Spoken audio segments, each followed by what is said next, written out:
Hello my friends, Lisa Michelle here. Welcome back to my channel. I just got back from a trip to Salt Lake City to celebrate my sister's birthday. While we were out there, we did a lot of adventuring, but definitely the highlight for me was the 3 hikes that we went on in and around Salt Lake City and all the scenery and nature that we saw.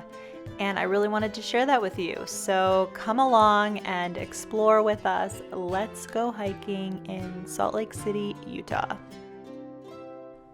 It was my first time visiting Salt Lake City, and I have to say that it was pretty much what I was expecting. I thought there would be a real outdoorsy vibe, and I was definitely proven right. The first hike that we did was the Living Room Trail, which was on the northeast edge of the city, right near the University of Utah. What's so amazing to me about Salt Lake City is that there are these little spots all over the place on the edge of civilization where you can just jump off into the mountains. Like you park your car on the edge of the city and you're just up in the hills right away. And this trail really embodied that. It was also a trail where we got views almost immediately, and there were so many crisscrossing paths that you just had your pick of where you wanted to go.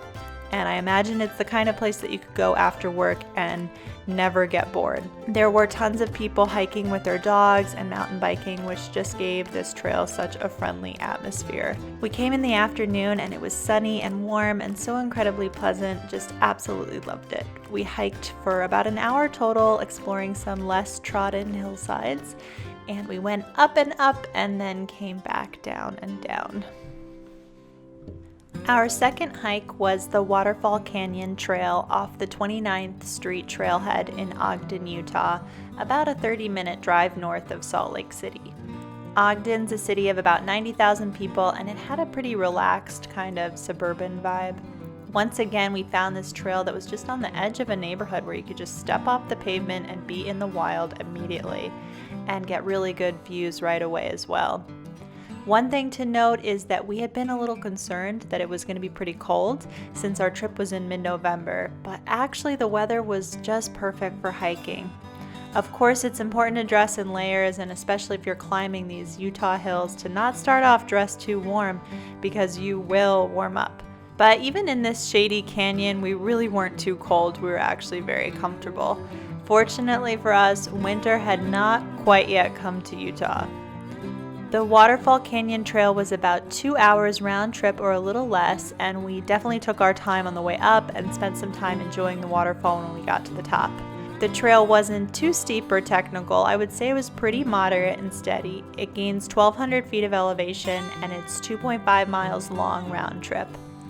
A fit person would not have any trouble completing this hike.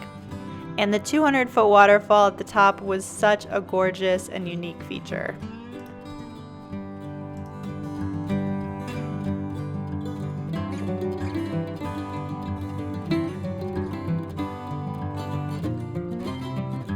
Our final hike was the Bell Canyon Boulders hike in Sandy, Utah, about a 20-minute drive south from Salt Lake City. Once again, the hike started out literally in people's backyards. I was actually kind of jealous that some people live having such incredible access to both nature and an amazing fitness opportunity and the views. This trail climbed up and up. It went on 4 miles. We ended up doing about 700 vertical feet, 2.5 miles round trip, which took us about an hour. We hiked up to a drained mountaintop lake and just a little beyond that. There were so many trees and so much vegetation on this hike that we were all just imagining what it must look like in season. Obviously, the trees have lost their leaves this time of year. Things were looking more gold and brown than green, and we even saw some snow near the trail. Although there may be seasons where the scenery is more vibrant, I still think late fall is such a perfect time to go hiking. By this third hike, though, our legs were getting pretty tired from all the climbing, but it was so worth it. Thanks for joining us on this little tour of just a few of Utah's very many hikes. I can't wait to go back and explore more. I felt so full of life out in the mountains of Utah. If you ever get a chance to travel there, consider trying one of these hikes or finding your own path to explore. See you guys next time. Bye!